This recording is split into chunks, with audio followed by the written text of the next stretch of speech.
Hamas ने Israel पे आक्रमण किया, इजराइल के मासूम लोगों की हत्या की और उसके प्रतिकार में जिस तरह इजराइल आज गाजा पट्टी पर और हमास के लोगों को मार रहा है, इसको लेकर दुनिया जिस तरह दो खेमे में बट रही है, ये बहुत गंभीर है। रूस और यूक्रेन की युद्ध की अभी कोई समाप्ति के आसार दर्शित नहीं हो रहे हैं। इस बीच में ये दूसरा विश्व युद्ध की तरह होने वाला युद्ध, जिसमें स्पष्ट रूप से दुनिया दो खेमे में बट गई है। रूस और यूक्रेन में तो नहीं बटी थी। नाटो संभावित था, पर अभी तक नाटो का हस्तक्षेप नहीं हुआ।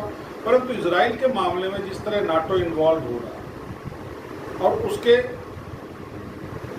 प्रतिकार स्वरूप जिस तरीके से मुस्लिम देश एक हो रहे हैं, ये स्थिति कहीं ना कहीं दुनिया के लिए बड़ी घातक है। पर इससे ज्यादा गंभीर जिस विषय पर मैं आज चर्चा करना चाहता हूं, इजराइल और हमास के युद्ध को लेकर के जिस तरह कांग्रेस ने अपना स्टैंड प्रदर्शित किया है कि वो हमास के साथ है, ये ज्यादा गंभीर और सूचना। इसलिए नहीं कि ये कांग्रेस का स्टैंड है, इसलिए ये गंभीर है कि जब देश ने स्टैंड क्लियर कर दिया कि हम इजराइल के साथ हैं, इसलिए नहीं साथ हैं कि इजराइल एंटी मुस्लिम है, इसलिए हम साथ हैं कि इजराइल पे एक आतंकी हमला हुआ, आतंकवादियों ने इजराइल के मासूम नागरिकों को मारा।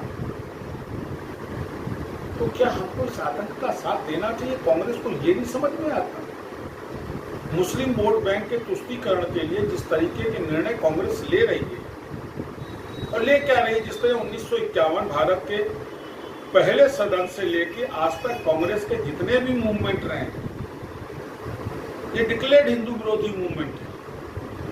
हालांकि बढ़ने कांग्रेस ने मुसलमानों को भी नहीं दिया, लेकिन जिस तरीके से एंटी हिंदू थॉट के साथ कांग्रेस आई है,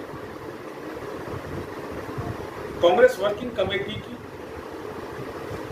इस जजमेंट ने स्पष्ट कर दिया कि कांग्रेस केवल और केवल प्रो मुस्लिम थॉट रखती है, हित किसी का हो ना हो, लेकिन कांग्रेस का जो प्रदर्शन है, जो बाहरी दिखावा है, कांग्रेस ये सिद्ध करती है कि वो मुसलमानों के साथ है। और इसके लिए अगर उसके देश का भी विरोध करना पड़े तो कांग्रेस को कोई बुरी नहीं। लेकिन यह मामला हिंदू मुसलमानों का नहीं। मैं 2 दिन से टीवी चैनल देख रहा हूँ, कल 2 राष्ट्रीय स्तर के टीवी चैनल में एक ही चर्चा कर रही थी कि ये 2 देशों का नहीं, ये धर्म का युद्ध नहीं। ये धर्म युद्ध नहीं है।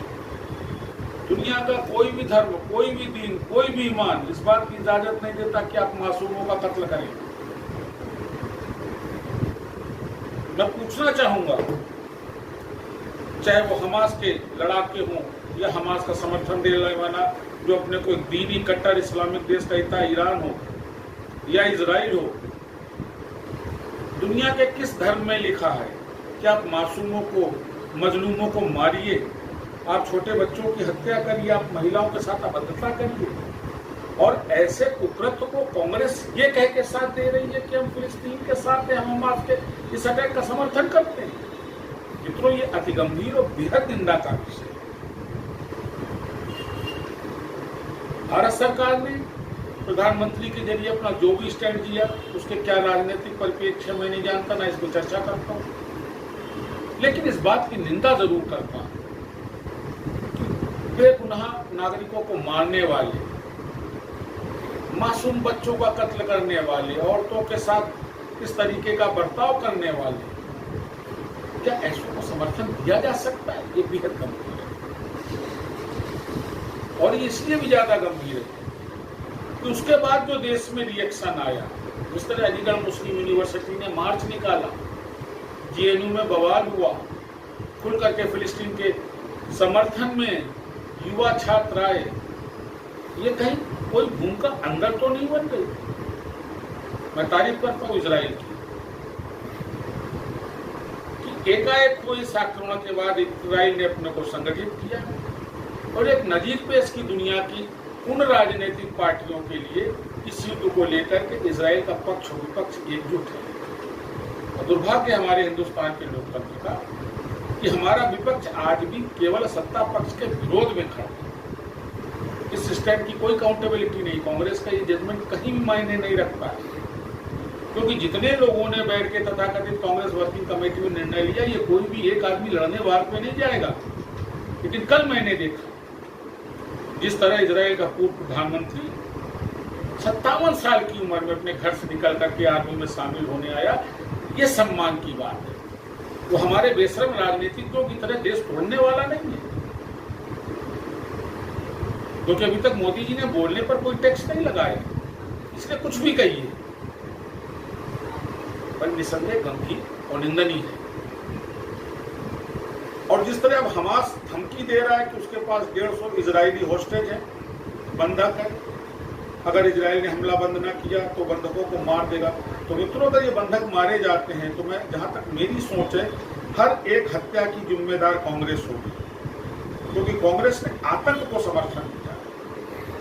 सुनता तो बहुत पहले से था, और काश हिंदुस्तान की कोई सरकार इजराइल की सोच की होती तो शायद आज हमारे कश्मीर में इस तरीके का डेली जो हो रहा है वो बर्बर ना हो, बर्बर कांड ना होते। आए दिन आतंकी हमले होते हैं और हमारी सभ्यता देखिए, हम आज तक काउंटर न कर पाए। जहां पूरा इजराइल अपनी सेना के समर्थन में खड़ा है, मित्रों, हम अपनी सेना से प्रमाण मांग रहे हैं।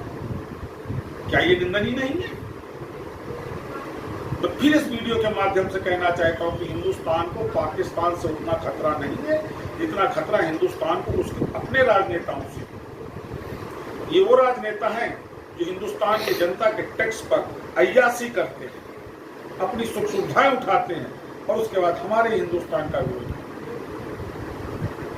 मेरा आप सबसे कांग्रेस वर्किंग कमेटी के इस निर्णय की निंदा करिए और कसम लीजिए कि हम भाजपा को वोट दे ना दे, हम कांग्रेस को वोट नहीं देंगे। इसलिए नहीं कि ये प्रो मुस्लिम है, इसलिए कि अब स्पष्ट हो गया है कि कांग्रेस का समर्थन आतंक है। तो आतंक किसी भी सभ्य समाज में स्वीकार्य नहीं है। आतंक दुनिया के किसी भी धर्म में स्वीकार्य नहीं है। और इस वीडियो के माध्यम से सभी टीवी चैनलों से मेरा अनुरोध, इस आतंकी हमले को धर्मी युद्ध मत बताइए। ये जिहाद नहीं है, ये आतंक है। कोई भी जिहाद, कोई भी धर्मी युद्ध निर्दोषों, मजलूमों, महिला और बच्चों की हत्या की इजाजत नहीं देता। मित्रों, सोचिएगा। इसी गंभीर प्रश्न के साथ आपको छोड़ के जा रहा हूं। नमस्कार।